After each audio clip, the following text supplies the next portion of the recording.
Diz assim a palavra do Senhor no Salmo de número 143. Ó Senhor, ouvidos as minhas súplicas, atende-me na tua fidelidade e na tua retidão, e não entres em juízo com o teu servo, porque à tua vista não se achará justo nenhum vivente. Pois o inimigo me perseguiu, abateu-me até o chão, fez-me habitar em lugares escuros, como aqueles que morreram há muito. Pelo que dentro de mim esmorece o meu espírito, e em mim está desolado o meu coração. Lembro-me dos dias antigos, considero todos os teus feitos, medito na obra das tuas mãos. A ti estendo as minhas mãos. A minha alma, qual terra sedenta, tem sede de ti. Atende-me depressa, ó Senhor, o meu espírito desfalece. Não escondas de mim o teu rosto, para que eu não me torne semelhante aos que descem à cova. Faze-me ouvir da tua benignidade pela manhã, pois em ti confio. Faze-me saber o caminho que devo seguir, porque a ti elevo a minha alma. Livra-me, ó Senhor, dos meus inimigos, porque em ti me refugio. Ensina-me a fazer a tua vontade, pois tu és o meu Deus. Guie-me o teu bom espírito por terreno plano. Vivifica-me, ó Senhor, por amor do teu nome, por amor da tua justiça. Tira-me da tribulação e por tua benignidade extermina os meus inimigos e destrói todos os meus adversários, pois eu sou teu servo. Querido Senhor e Rei, eis-nos diante da tua palavra e nós te damos glória, Senhor, por tão bela revelação. Por ela, Senhor, fala conosco, em nome de Jesus. Amém. Com certeza, meus irmãos, nenhum de nós gosta de sofrer. Só a possibilidade de sofrer já nos causa mal-estar, angústias e ansiedades. O que dizer o sofrimento em si? E se na verdade Deus, por ser o nosso Deus e nós por sermos os seus servos, se isso nos isentasse de dor e de passar por amarguras, por enfrentar adversidades, se isso nos isentasse, nos livrasse, com certeza nós perderíamos muito e muitos também perderiam conosco, porque as pessoas mais simples e humildes, aquelas que realmente já buscaram em Deus uma consagração, são aquelas que passaram pela máquina de moer, são aquelas que foram quebrantadas através da dor. As Escrituras nos ensinam, nos exortam para que nós nos humilhemos, nós nos quebrantemos. No entanto, nós somos de dura cerviz, há arrogância em nosso coração, petulância, e quando nós não nos quebrantamos conforme a orientação clara da palavra, Deus nos quebranta. E Ele se utiliza de muitos acontecimentos, de muitas circunstâncias nas nossas vidas e nas vidas das pessoas ao nosso redor, para nos trazer esse quebrantamento, esta contrição, para nos trazer aos seus pés, para que possamos ouvir a sua palavra, porque via de regra, nosso coração tem estado duro para ouvir a palavra de Deus. Por isso, salmos como esse são maravilhosos. Por quê? Porque se Deus tivesse poupado a Davi, um homem segundo o seu coração, de passar pelo que ele passou, nós não teríamos este salmo para ler, para meditar, para extrair lições e para aprender como orar, como buscar a Deus em meio à dor e em meio à perseguição, produto da opressão de inimigos. Talvez quando eu disse aqui, a princípio, todos temos inimigos, alguém possa ter pensado: eu não tenho. Você se engana. O diabo é o seu inimigo. A palavra de Deus diz isso claramente. O vosso adversário, o diabo, anda em derredor, buscando como leão faminto a quem possa devorar e tragar. E ele coloca-se na nossa vida e ele vem por intermédio de outros. Basta que os irmãos leiam o Evangelho de João e a sequência é exatamente a seguinte. Em primeiro lugar, Satanás coloca no coração de Judas o propósito de trair Jesus. Um pouco à frente, ele entra em Judas para que Judas execute aquele propósito seu, semeado nele. E em seguida nós encontraremos Jesus dizendo: aí vem o príncipe deste mundo. Ele vem, mas ele vem na pessoa de Judas, ele vem através dos soldados, e é assim que o inimigo se nos apresenta. Às vezes é aquele colega de trabalho que nos odeia, que tem de nós inveja, são aquelas pessoas que a qualquer preço querem nos prejudicar, que fazem todas as coisas para nos trazer prejuízo, que nos magoam, que nos ferem, que nos perseguem. E estas pessoas, muitas vezes, elas estão a serviço do mal, sem se dar conta ou conscientemente. O fato é que por detrás de muitas das inimizades existem influências espirituais malignas, existe o próprio Satanás criando estes sentimentos, estas animosidades, estas contendas para nos fazer opressão, para nos obstruir, para nos ferir. E basta que os irmãos, por exemplo, leiam atentamente a carta de Pedro. Verão Pedro exortando as igrejas para as quais escreve, para que eles andassem de uma maneira que o bom procedimento tapasse a boca daqueles que falavam mal dos cristãos como se eles fossem malfeitores. Eles não eram, mas eram tidos e falados como tais. Pedro diz: não estranhe a prova ardente que vem sobre vós como um fogo que arde, como coisa estranha. Não, Pedro diz: estejam atentos, porque estes sofrimentos estão acontecendo também ao redor do mundo com outros cristãos. No entanto, ele deixou claro que por detrás disso tudo encontra-se o arqui-inimigo de nossas almas. Portanto, nós temos inimigos. Jesus, meus irmãos, em duas ocasiões importantíssimas. A primeira, a oração do Pai Nosso, trata-se de um roteiro, temas que não podem ficar de fora quando oramos, e um deles é: livra-nos do maligno.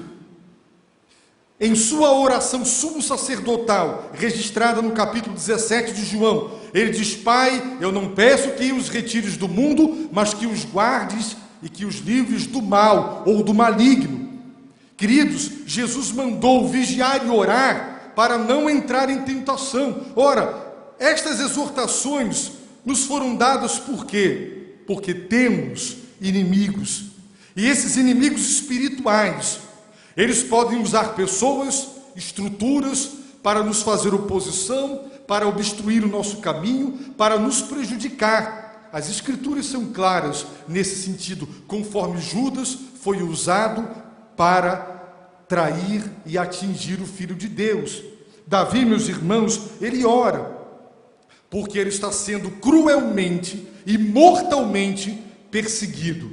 E ele pede a Deus libertação dos seus inimigos. Agora, o que é maravilhoso deste salmo, meus irmãos, é que Davi nos ensina como orar e abordar a Deus. Embora Davi tivesse um grande e grave problema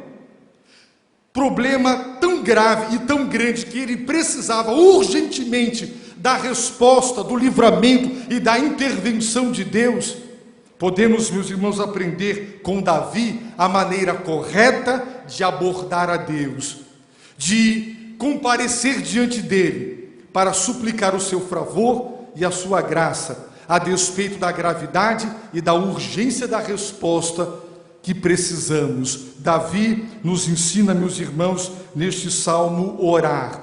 E sabe qual é o pré-requisito básico da oração? Da oração bíblica, divinamente inspirada? É nós nos colocarmos no nosso devido lugar e colocarmos a Deus no seu devido lugar. Quando a consciência de quem Deus é e de quem somos nós, ela está corrompida, então a oração, meus irmãos, é um fiasco. É preciso orar, e quando orarmos, entendermos com quem eu estou falando. Eu gosto desta expressão, quando uma pessoa aborda uma autoridade e o faz da forma errada, a pessoa pergunta: sabe com quem está falando? Quando você ora, você tem consciência com quem você está falando, quem é aquele a quem você está se dirigindo. Ao mesmo tempo, você tem consciência de quem é. Quando temos conhecimento daquele a quem nos dirigimos e quem somos, nós, meus irmãos, mudamos a maneira de abordar a Deus. Por exemplo, nós encontramos o Senhor Jesus Cristo dirigindo-se a Deus dizendo: Pai Santo. Depois da mesma oração, João 17, oração do sumo sacerdote, ele diz: Pai justo. Ele está na cruz e ele diz: Pai. Outra hora ele ora dizendo: graças te dou, ó Pai, Senhor do céu e da terra, soberano, aquele que reina, aquele que tem todo o poder. Esta maneira de abordar reverente que Jesus tinha, que os apóstolos tinham e que Davi tinha, é que, meus irmãos, repousa o segredo da oração.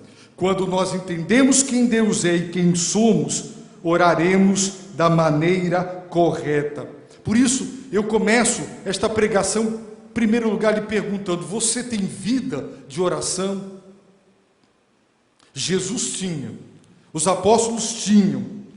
Como você aborda a Deus quando a Ele se dirige? Será que você se dirige a Deus quando ora nos seguintes termos? Preste atenção.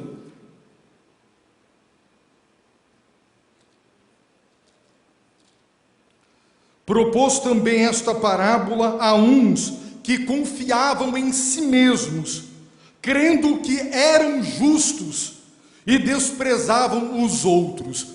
Quem, meus irmãos, confia em si, quem se considera justo diante de Deus, ou seja, quem tem uma errada concepção de si mesmo, ora dessa maneira. Disse Jesus: 2 homens subiram ao templo para orar, um fariseu e o outro publicano. O fariseu que confiava em si, o fariseu que se considerava justo e desprezava os pecadores, ele orou assim: ó Deus, graças te dou que não sou como os demais homens, roubadores, injustos, adúlteros, nem ainda como este publicano. Quem não sabe quem é, ora assim. Mas aquele que tem consciência de quem é, ora de outra forma. Mas o publicano, estando de pé, de longe, nem ainda queria levantar os olhos ao céu, mas batia no peito dizendo: ó Deus, sê propício a mim, o pecador. Propiciar é aplacar a ira. Deus, tu és justo, e a ira do Senhor é o seu antagonismo ao mal, é a sua forte e santa reação à minha pecaminosidade. Sê propício a mim, propicia o meu pecado, aplaca a tua ira, Senhor. Eu sou um pecador. Como abordamos a Deus quando oramos? Como fariseu? Irmãos, vamos ver como Davi abordava a Deus, versos 1 e 2. Ó Senhor, aqui são 16 verbos que mostram as 16 petições de Davi dentro deste salmo. E ele ora assim: ó Senhor, ouve a minha oração, dá ouvidos às minhas súplicas. A terceira petição: atende-me na tua fidelidade e na tua retidão. Os irmãos observem que Davi pede a Deus que preste atenção a ele, Davi pede que Deus o ouça e que Deus o atenda. No entanto, ele faz isso baseado em quê? Na tua fidelidade e na tua retidão, ou na tua justiça. Davi, meus irmãos, tem um grande e grave problema, precisa urgentemente de ajuda, de socorro divino. No entanto, meus irmãos, como Davi aborda Deus? Ele aborda a Deus dizendo: na tua fidelidade, na tua retidão, atende-me. Ou seja, eu não tenho retidão própria, eu não tenho justiça própria, eu não tenho mérito próprio, mas Deus, eu te peço, ouve-me, presta atenção a mim, ouve e atende o que eu vou lhe pedir. Na tua fidelidade, é porque tu és fiel ao pacto, à aliança, aquilo que o Senhor se propôs fazer ao fazer um pacto com o seu povo. Na tua justiça, ouve-me. Davi não se lança diante de Deus dizendo: Deus, por que eu? Ó Deus, eu não mereço isso. Ó Deus, eu reivindico e eu determino que o Senhor... Não, irmãos, Davi era um homem segundo o coração de Deus, e ele pede a Deus para que o ouça e o atenda, baseado na fidelidade de Deus e na justiça ou na retidão de Deus, porque ele reconhece que ele não tem méritos próprios. E não entres em juízo com o teu servo. Por que não? Porque à tua vista não se achará justo nenhum vivente. Lutero diz que esse salmo era paulino, porque em Gálatas 2,16 e em Romanos 3, isso aqui vai ser citado. Observe: Deus, eu preciso de ti, eu tenho um grande e grave problema, eu preciso que tu me atendas e venhas ao meu encontro, mas eu não tenho mérito para que tu me ouças, para que tu me atendas. Por isso é baseado na tua retidão e na tua justiça que eu te peço. Agora, Senhor, se entrares em juízo comigo, se me chamares para o acerto de contas, se eu, Pai, tiver que ser julgado por ti, eu serei condenado, porque diante dos teus olhos nenhum homem será achado justo. Com certeza, diante de Deus somos todos culpados, pecadores, infratores das leis de Deus. Por sermos assim, quem é que pode bater no peito? Quem pode orar e dizer: ó Deus, eu te agradeço por não ser como os outros, os transgressores? Alguém aqui não transgride as leis de Deus? Alguém aqui é impecável? Alguém aqui não peca nem em pensamento? Meus irmãos, ler a biografia dos grandes homens de Deus é fantástico. John Piper tem uma série de sermões, são 18 sermões biográficos. Em sua igreja há uma conferência anual para pastores e líderes, e uma vez por ano ele passa um ano inteiro pesquisando a vida de um grande homem de Deus, e ele faz então um sermão biográfico. Ele lê as biografias existentes sobre ele e as obras do próprio autor para fazer uma boa pesquisa. E quando você ouve um sermão ou lê, isso está publicado também em livro, sobre a vida de Agostinho, de Lutero, John Bunyan, Martin Lloyd Jones e tantos outros, você, meus irmãos, nós aprendemos uma coisa espetacular. Eram homens que tinham consciência da sua pecaminosidade, da sua indignidade. Eram homens que não se atreviam a erguer a cabeça para o céu e os olhos para os céus. Eram homens santos de Deus, homens comprovadamente usados por Deus. Mas esses homens tinham clara e conscientemente ali a certeza de quão indignos eram. Saíam do púlpito, se ajoelhavam no gabinete pedindo a Deus misericórdia. No entanto, muitos hoje, irmãos, tratam Deus, o cara lá de cima, abordam Deus de uma forma absolutamente irreverente, revelando que não sabem com quem estão falando e não sabem quem está falando. Quem está orando é um pecador. Não há nada em você que justifique Deus lhe responder. Saiba que por mais que você seja reto aos olhos de Deus, tudo que vier de Deus para você é graça. Por isso Davi está pedindo: Deus me ouve, Deus me atende, Deus presta atenção à minha oração. Senhor, em primeiro lugar, não entres em juízo comigo, porque se me julgares, eu serei encontrado infrator, pecador, digno da tua ira. Diante dos teus olhos, ninguém será achado justo, reto, alguém que jamais infringiu a lei divina. É isso que Davi está dizendo. Agora no versículo de número 3 ele diz: pois o inimigo me perseguiu, abateu-me até o chão, fez-me habitar em lugares escuros, como aqueles que morrem há muito. Será que ele estava se referindo às perseguições de Saul, quando ele tinha que entrar nas cavernas, e no escuro, e no frio, e na umidade das cavernas, ele tinha que ficar ali? Será que ele está se referindo a Absalão, seu filho, aquela perseguição atroz para o matar? Ele tinha um inimigo que o perseguiu, que conseguiu abatê-lo até o chão, fazendo com que ele habitasse nas trevas, como aqueles que já morreram há muito. E como consequência dessa perseguição, ele declara no verso 4 o resultado em sua vida: pelo que dentro de mim esmorece o meu espírito, e em mim está desolado o meu coração. Ou seja, é uma linguagem bíblica para descrever o que nós hoje chamamos de depressão. O meu espírito em mim esmorece, perde as forças. Dentro de mim, o meu coração está desolado, inconsolado, sem conforto, sem consolo e sem força. Era assim que Davi ficou, como consequência, como produto de ter sido perseguido daquela maneira. E eu pergunto aos irmãos: não é assim que nós nos sentimos e também ficamos quando nós enfrentamos perseguição, quando enfrentamos problemas, adversidades? Somos humanos. Pedro diz em sua carta que, sendo necessário, é claro, do ponto de vista de Deus, estaremos contristados por várias provações. É assim que as provações nos deixam contristados. E Davi compartilha a sua dor. No Getsêmani, nós ouvimos o pastor Jorge descrever o estado emocional do Senhor.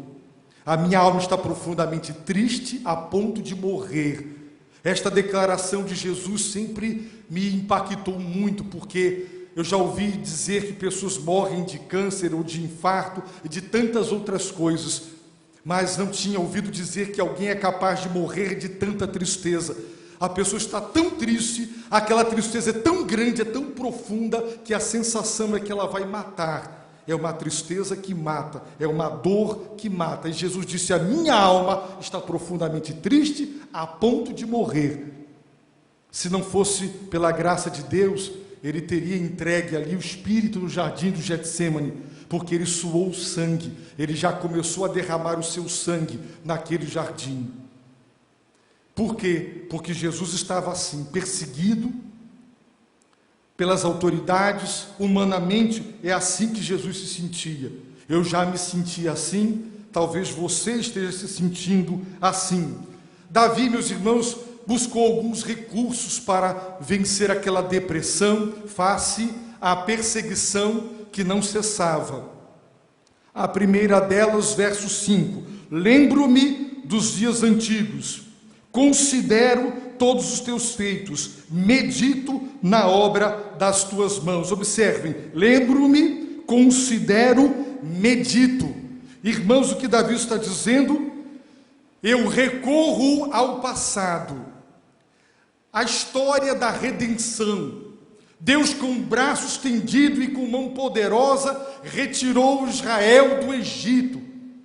Os juízos sobre Faraó e sobre o Egito. Deus os conduziu de uma maneira espetacular através do deserto. Deus os plantou na terra prometida. Quantas intervenções do poder de Deus, trazendo libertação ao seu povo. E Davi diz: lembro-me dos dias antigos. É bom, meus irmãos, é provável talvez que ele tenha pego o Pentateuco, que ele tenha voltado para as Escrituras. Considero todos os teus feitos.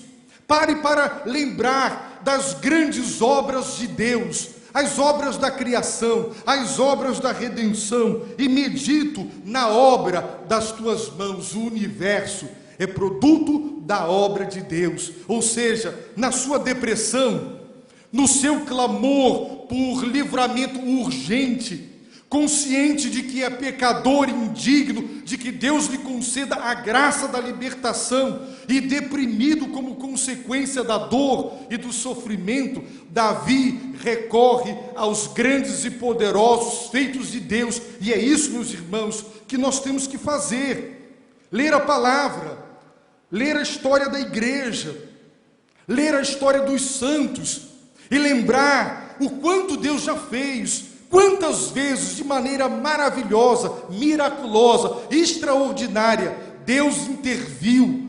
O Salmo 44 diz: ó Deus, nós ouvimos com os nossos ouvidos, nossos pais nos têm contado os feitos que realizastes em seus dias, nos tempos da antiguidade. Tu expeliste as nações com a tua mão, mas a eles plantastes. Afligistes os povos, mas a eles estendestes largamente. E ele prossegue descrevendo os poderosos e grandiosos feitos do Senhor do passado, para lhe dizer: Deus, tu és o Deus vivo, tu és o Deus verdadeiro. Hoje faz o mesmo, Senhor. Não é o que Abacuque disse? Senhor, eu ouvi falar da tua fama. Os irmãos sabem disso. Alguém nunca veio aqui, mas a fama dela já chegou, e nós o conhecemos pela fama, não é? E então ele vem e nós o conhecemos, e Abacuque está dizendo: a fama do Senhor. O nosso Deus é famoso, porque nosso Deus tem feito maravilhas, e ele disse: eu ouvi falar da tua fama, e ele pede: ó Deus, em nossos dias aviva a tua obra, faz hoje, no momento presente, o que nós ouvimos que tu tens feito. E é assim que nós temos que orar, no meio da depressão e da dor. Vamos lembrar os grandes prodígios de Deus e dizer: Deus, assim, Senhor, como levantaste daquele sono dentro daquele barco, repreendeste a fúria do vento e a fúria do mar, desperta, Senhor, e traz a bonança. O Senhor já fez isso, faz de novo, Pai. Pai, eu tenho diante de mim um mar vermelho, eu tenho atrás de mim um exército com sede de sangue, é Faraó.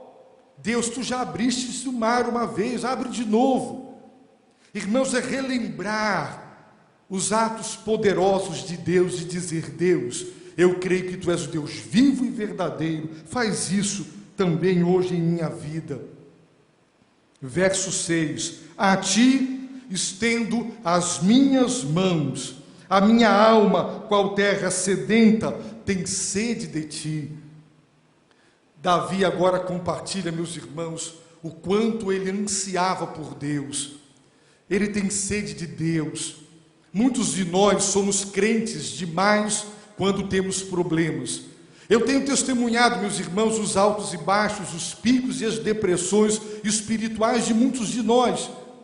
Principalmente quando observo algumas pessoas no culto de oração que costumeiramente não vêm. É só perguntar: o que está acontecendo? Como é que o senhor sabe? É claro, você veio orar, você nunca vem orar, e quando a pessoa vem orar é porque? Problema. Irmãos, nós somos os crentes circunstanciais. As tristezas é que nos levam para os joelhos. As coisas melhoraram, nós abandonamos a vida de oração, a vida de busca. Mas Davi está dizendo: eu tenho sede de ti, Senhor.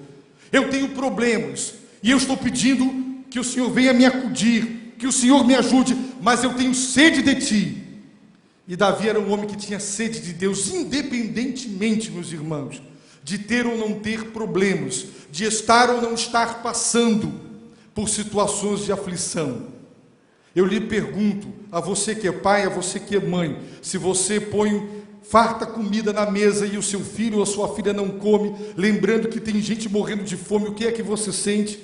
Você não procura um médico, você não dá um remédio para abrir o apetite, você aceita que seu filho ou sua filha não sinta e não queira comer, você aceita? Não, nós tomamos providências de alguma maneira.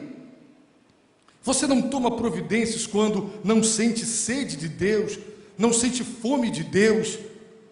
Davi, irmãos, ele declara: a ti estendo as minhas mãos. Você já se trancou, como Jesus ensinou, no quarto? O pai que vem em secreto, ninguém está vendo. Essa é a melhor oração, não é aqui domingo. Nós podemos ser teatrais aqui na frente. Irmãos, eu estou falando com a porta fechada, não tem telespectador, não tem torcida, não tem ninguém, é você e Deus. E você se ajoelha, e você estende as mãos para Deus, e você suplica, e você derrama a sua alma, e você diz: Deus, eu tenho sede de Ti, da Tua presença, de Ti mesmo, independentemente dos problemas que eu passo. Davi continua dizendo: atende-me depressa, Senhor. O problema é grande, o problema é grave, o meu espírito desfalece, não escondas de mim o teu rosto. Que pedido! Irmãos, o rosto de Deus é o que nós mais precisamos. Moisés quis ver a face do Senhor, e o Senhor disse: ninguém pode ver o meu rosto e sobreviver. Mas a bênção sacerdotal disse mais o Senhor a Moisés: fala a Arão e aos seus filhos, dizendo: assim, dessa maneira, abençoareis os filhos de Israel, dir-lhes-eis: o Senhor te abençoe e te guarde, o Senhor faça resplandecer o seu rosto sobre ti e tenha misericórdia de ti, o Senhor levante sobre ti o seu rosto e te dê a paz. Essa é a bênção que Deus mandou abençoar o seu povo. O Senhor faça resplandecer o seu rosto, é o brilhar de Deus, irmãos. O Senhor levante sobre ti o seu rosto e te dê a paz. E Davi está dizendo: Deus, não escondas de mim o teu rosto, porque se tu esconderes de mim o teu rosto, eu me tornarei semelhante aos que descem a cova. Quem é que desce a cova, meus irmãos? Pessoas vivas ou pessoas que morreram? Davi está dizendo: Senhor, sem a luz do teu rosto, eu sou como uma pessoa morta. Eis que a mão do Senhor não está encolhida, para que não possa salvar, nem surdo o seu ouvido, para que não possa ouvir. Mas as vossas iniquidades fazem separação entre vós e o vosso Deus, e os vossos pecados esconderam o seu rosto de vós. Quem é que esconde o rosto de Deus de nós? Os nossos pecados. Por isso, meus irmãos, como foi que Davi começou o salmo dizendo: eu sou teu servo, ó Deus, eu sou fiel, ó Deus, eu sou muito bom, eu não falto os cultos, eu não nego o dízimo, ó Deus. Foi assim, irmãos. Se os nossos pecados escondem o rosto de Deus, como foi que Davi começou? Ele disse: Deus me ouve na tua fidelidade, Senhor, e na tua retidão. Deus, não entre em juízos comigo, porque tu és um justo juiz. Eu sou um pecador, os meus pecados esconderão teu rosto de mim, mas eu preciso do resplandecer da luz do teu rosto para banir as trevas. Só a luz divina, irmãos, tem este poder, e é isso que Davi está pedindo. É por isso que Davi aborda a Deus reverentemente, deixando claro todo o temor que há em seu coração, e não as preces arrogantes, presunçosas de muitos de nós, que estamos com problemas, ajoelhamos, botamos Deus num canto da parede e começamos: por que, Deus? Eu não mereço. Deus, eu sou teu servo, eu não aceito. E aí começam as ordens. Irmãos, Davi abordou a Deus, porque ele sabia com quem ele estava falando. A partir do verso 8, começam algumas extraordinárias petições, e eu gostaria que os irmãos acompanhassem atentamente, porque são preces que deveríamos diariamente fazer. Primeira, verso 8: faze-me ouvir da tua benignidade pela manhã. Pela manhã, acorde e diga: Deus, eu quero ouvir da tua benignidade. No hebraico é Hesed. Lá atrás está o pastor Pedro, né? O nome da igreja batista, Hesed, o amor leal de Deus. Ele pede: Senhor, a cada amanhecer, pela manhã, faze-me ouvir, ou seja, fala comigo, e fala comigo a respeito da tua benignidade, do teu amor leal. pois em Ti confio. É em Ti, Senhor, que eu confio. É em Ti que eu ponho a minha confiança. E aqui, meus irmãos, está o X da questão. Em quem você põe a sua confiança?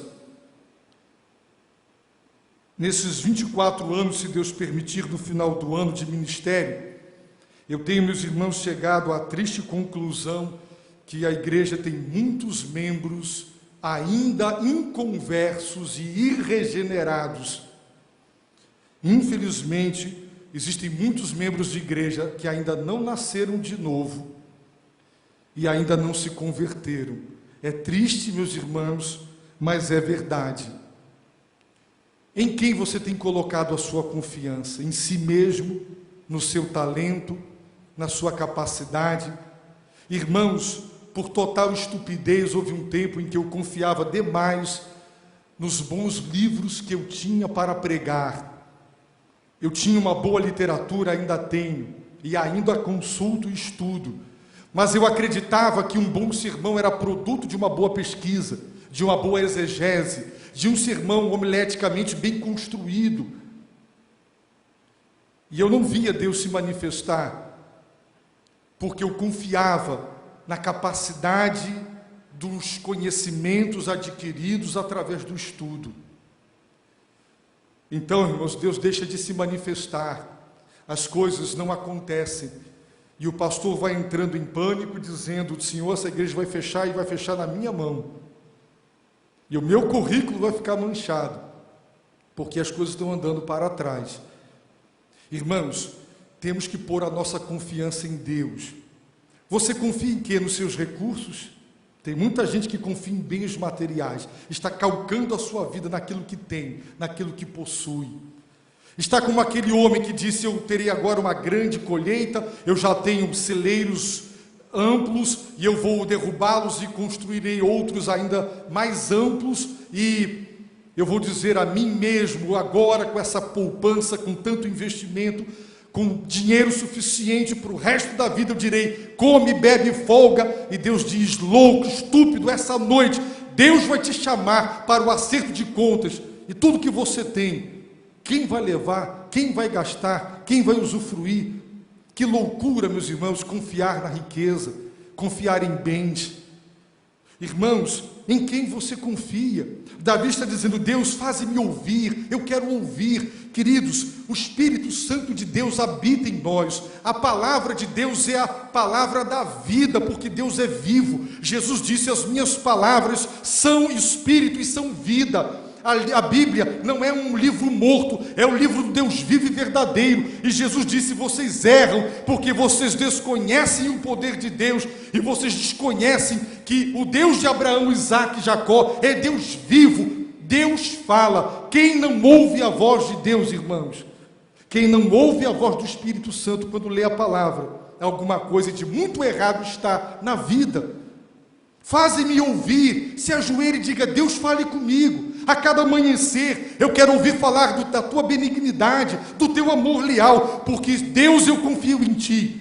Eu não estou confiando em mim, em ninguém e em nada. Eu estou depositando toda a minha confiança em ti. Segundo pedido: faze-me saber o caminho que devo seguir. Por quê? Porque a ti elevo a minha alma. Davi agora pede direção. Faze-me saber o caminho. Irmãos, baseado na palavra, essa é a minha oração diária. Eu digo para os irmãos na presença de Deus, eu digo: Deus, eu tenho como líder da igreja, eu preciso apontar rumos para a igreja, propostas, alvos para o cumprimento da missão. Deus, me mostra o caminho. Não é o caminho da salvação, que é Jesus, mas é a direção, é para lá ou é para cá? Casa ou não casa? Emprego ou não é emprego? O que é? Nós precisamos de direções de Deus. Onde vamos investir, aqui ou lá? O que é que devemos fazer? É Deus quem dá a direção, e nós seguimos a Deus e não Deus nos seguindo. Ou seja, eu faço o que eu quero, dou à minha vida os rumos que bem entendo, e depois chamo para que Deus me acompanhe e me livre, me ajude a concretizar os meus sonhos. É o contrário, é Deus quem nos mostra onde.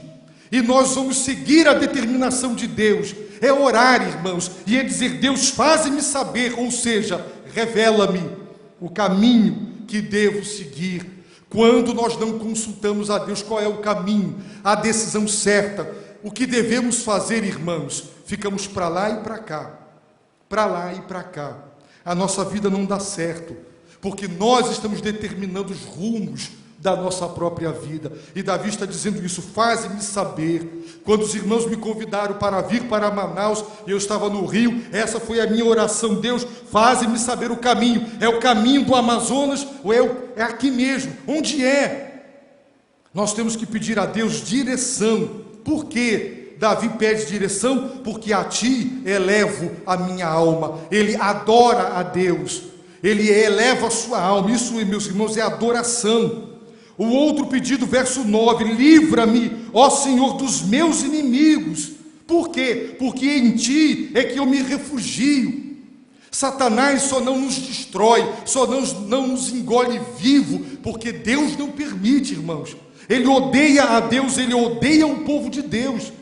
Nós temos inimigos, nós temos no local de trabalho, é na vizinhança. Sempre, meus irmãos, as pessoas se levantam, há algum tipo de oposição, de aborrecimento, de opressão, e por detrás disso tudo está o inimigo de nossas almas, e nós temos que entender que é Deus quem nos livra, e recorrer a Ele dizendo: os meus inimigos, livra-me, porque em ti me refugio.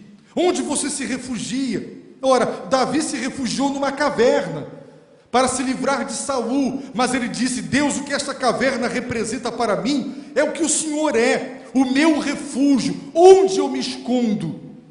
É nos braços de Deus, é na presença de Deus, e é isso que Davi está declarando: Deus, é contigo que eu conto. Com quem contamos para nos livrar do diabo, meus irmãos? Com quem?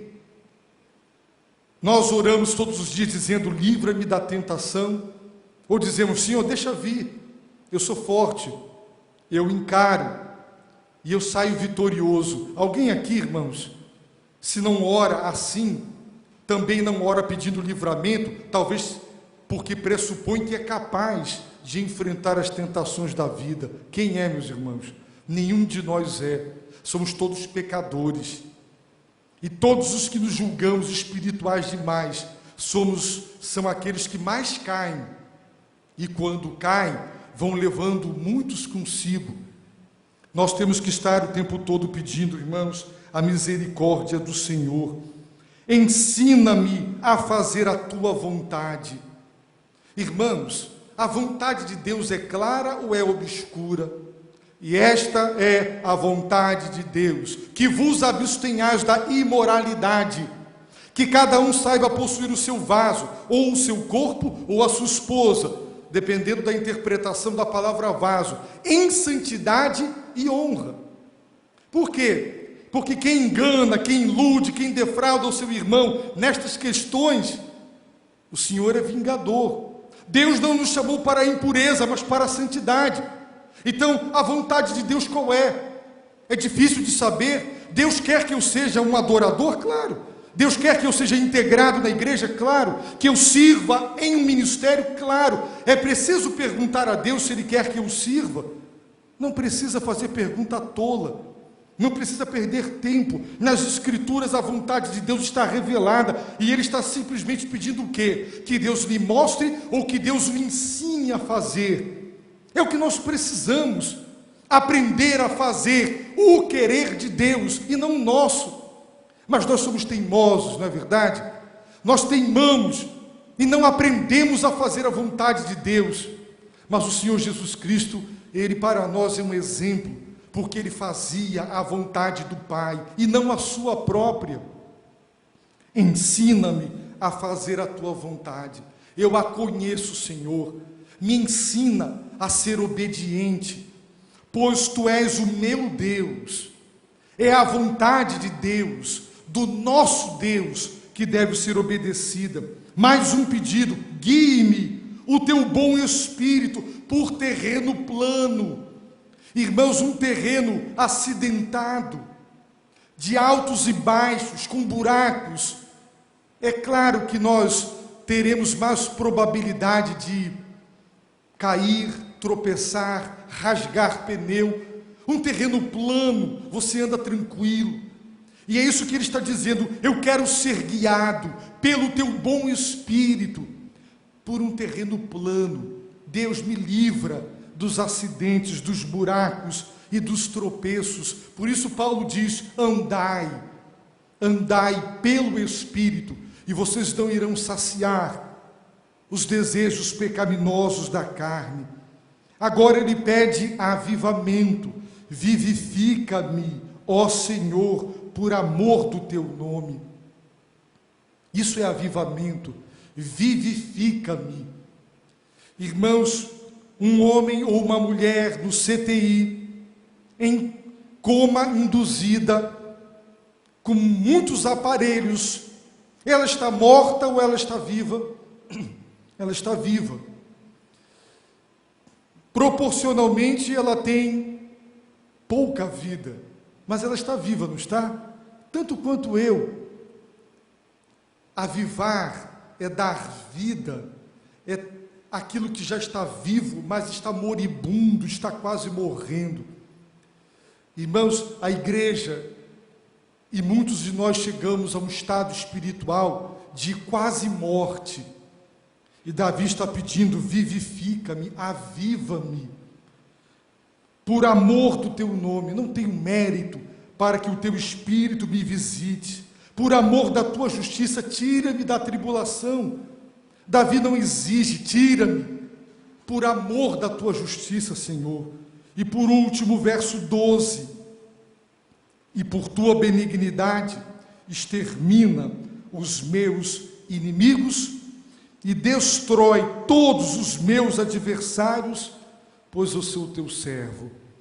Eu diria, meus irmãos, que esta oração podemos repetir em relação ao diabo e em relação aos seus demônios, mas em relação às pessoas, o Senhor Jesus nos desafiou a amá-las, a orar por elas, a orar pelos nossos inimigos, por aqueles que nos perseguem, e pedir a Deus misericórdia e até ajudá-los. Portanto, temos inimigos espirituais, e eles vão parar no fogo de enxofre, no lago de fogo, segundo o livro do Apocalipse. É lá, destruídos, aniquilados, o adversário, o diabo, vosso adversário. Mas as pessoas que estão em trevas, sem Deus e sem salvação, que estão dirigidas pelo mal contra nós, nós temos que amar essas pessoas, orar por elas. E nós sabemos que não é fácil amar alguém que nos odeia, fazer o bem a quem quer nos ver caídos na lama e destruídos. Mas esse é o desafio cristão. Por isso, meus irmãos, eu termino então esta mensagem dizendo para os irmãos que em casa, com atenção, leiam este salmo e observem todo o temor e toda a reverência do coração de Davi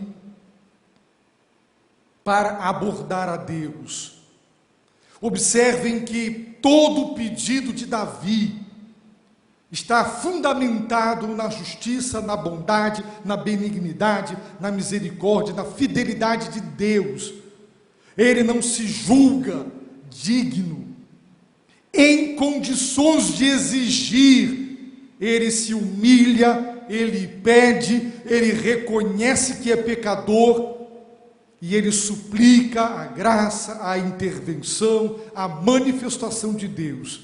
Por mais grave que seja o seu problema, por mais urgente que seja a resposta para ele, não coloque o carro na frente dos bois e clame a Deus seguindo o padrão do Salmo 143. Termino dizendo que se Deus, como comecei, tivesse poupado a Davi de passar por isso, hoje eu quando passo, você quando passa, nós não teríamos nas mãos esse texto. Como Davi recorreu ao passado, não o passado melancólico, amargurado, da mágoa. Esse tem que ficar para trás, mas é o passado que registra as grandes intervenções de Deus. E dizer: Deus, eu ouvi dizer que em tal lugar, em tal situação, o Senhor fez isso aqui. Ó Deus, o Senhor é o Deus vivo. Se quiseres, faz isso agora também na minha vida. Então, leia as Escrituras, veja o que Deus fez, leia a história da igreja, as grandes biografias e aprenda. E diga: Deus, repete, faz de novo, por amor do teu nome. Tu pode tudo e todas as coisas. Quando tu ages, ninguém pode impedir. E não está escrito em lugar nenhum da Bíblia que Deus hoje não atua do mesmo modo ou de um modo ainda maior do que Ele já atuou no Velho, no Novo e na história da igreja. Irmãos, esses salmos são maravilhosos, presentes de Deus para a nossa edificação. A minha oração é que, assim como Davi foi um homem temente a Deus, nós também sejamos e recebamos de Deus o livramento, como Davi teve. Neste salmo, ele não especifica qual foi o inimigo e qual foi a perseguição, mas à luz da história que nós temos no livro de Samuel, nós sabemos que Deus o livrou de todas as suas tribulações. Glória a Deus por isso, porque não será diferente conosco. Oremos silenciosamente ao Senhor.